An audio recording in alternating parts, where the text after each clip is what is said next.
বিগত ২.৫ বছর আগে শেষ হয়েছে দুর্গাপুর নগর নিগমের নির্বাচন। এবার নগর নিগমে কেন্দ্রীয় বরাদ্দ বন্ধ করে দিল কেন্দ্রীয় সরকার। প্রায় ২.৫ বছর আগে দুর্গাপুর নগর নিগমের নির্বাচিত বোর্ডের মেয়াদ শেষ হয়েছে।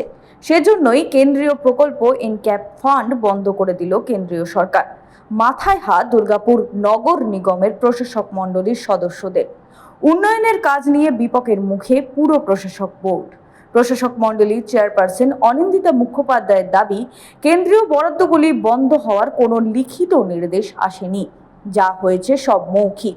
তিনি জানান, যদি কেন্দ্রীয় বরাদ্দগুলি সত্যিই বন্ধ হয়ে যায় তাহলে উন্নয়নের কাজে চরম সমস্যা হবে। মৌখিক যে সমস্ত পৌরসভাগুলোতে এখনও পর্যন্ত ভোট হয়নি, অর্থাৎ ইলেক্টেড বডি নেই, অ্যাডমিনিস্ট্রেটর দিয়ে চলছে, সেগুলোতে আর 15th ফিনান্স বা এনক্যাপের কোনো ফান্ড দেওয়া হবে না ফার্দার, মানে সেন্ট্রালের যেসব ফান্ডগুলো। কিন্তু এই ব্যাপারে এখনও পর্যন্ত আমরা কোনো লিখিত নির্দেশ পাইনি। কাজেই যতক্ষণ না আমরা ওনাদের কাছ থেকে লিখিত কোনো নির্দেশ পাচ্ছি, ওনারা রাজ্য সরকারের কাছে পাঠাবেন, তারপর রাজ্য সরকার আমাদের বলবেন। কাজেই তাছাড়া আমরা সঠিকভাবে কখনোই বলতে পারবো না। কথা কানে এসেছে, যেভাবে আপনারা শুনেছেন ঠিক সেইভাবেই, কিন্তু কোনো মিটিং এটা নিয়ে হয়েছে এরকমও পাইনি, বা কোনো নির্দেশ এসছে লিখিত, সে ব্যাপারেও আমার কাছে কোনো কিছু। এটা হয়ে থাকে তাহলে তো অসম্ভব সমস্যা, আপনারা বুঝতেই পারছেন। কারণ পৌরসভার কাজ হচ্ছে মানুষকে পরিষেবা দেওয়া।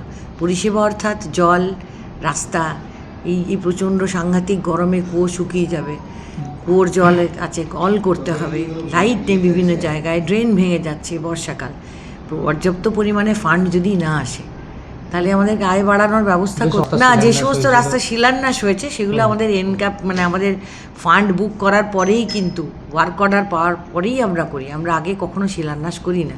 অর্থাৎ সেগুলোর জন্য টাকা আমাদের অ্যালট করা হয়ে গেছে, কিন্তু তাতে কোনো অসুবিধা হবে না। কিন্তু ফার্দার আমরা আর কোনো কাজ করতে পারবো না যতক্ষণ আমাদের কাছে পর্যাপ্ত পরিমাণে টাকা আসছে। ওন ফান্ড থেকে গড়িয়ে গড়িয়ে খেলে তো জল শেষ হয়ে যাবে। সেই ব্যাপারে আমরা বোর্ড মিটিংয়ে বসে সিদ্ধান্ত নিচ্ছি যে কিভাবে আমাদের মানুষকে কষ্ট না দিয়েও, কম কষ্ট দিয়ে মধ্যে দিয়েও আর কি, যাতে কিভাবে আমাদের আয়টা বাড়ানো যেতে পারে, এটা আমরা সিদ্ধান্ত নেব। এখনও বোর্ড মিটিংয়ে এটা সিদ্ধান্ত হয়নি। আমাদেরকে দেখতে হবে, সব দিকটা বিবেচনা করেই তো দেখতে হবে, যেন সাধারণ মানুষের উপরে চাপেরও না সৃষ্টি হয়, অথচ আমাদের যাতে ফান্ডও আসে, সেই দিকটা বিবেচনা করে আমরা ভেবে রাখছি সবটাই। আমরা যেটা পাই প্রত্যেকবার 15th ফিনান্স যেটা পেয়ে এসেছি সেটা 8 কোটি, কখনো 10 কোটি এক একটা ইয়ারে, যেমন 23-24, 24-25। আমি 23-24, 24-25 কোনোটাই পাইনি। 21-22 আমাদের যেটা আসছে, কখনো 15 কোটি আসে, কখনো 10।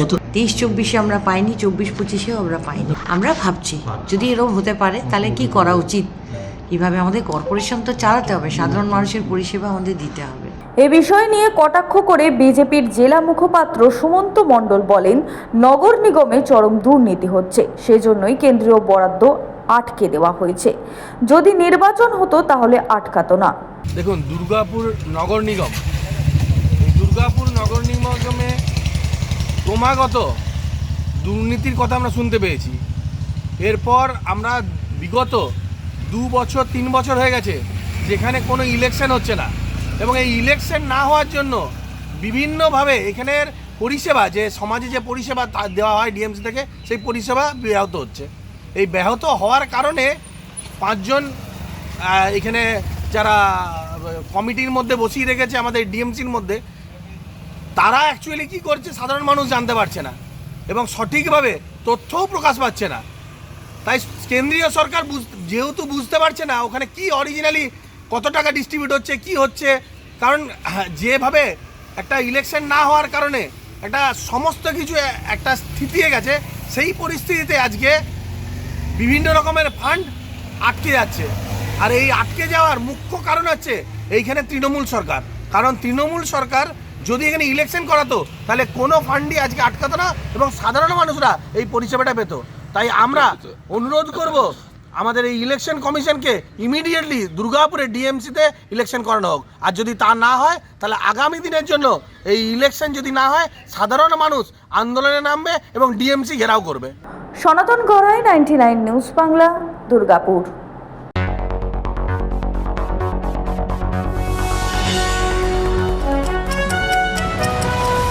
আপনারা দেখছেন 99 নিউজ বাংলা। বদলাবো আমরা।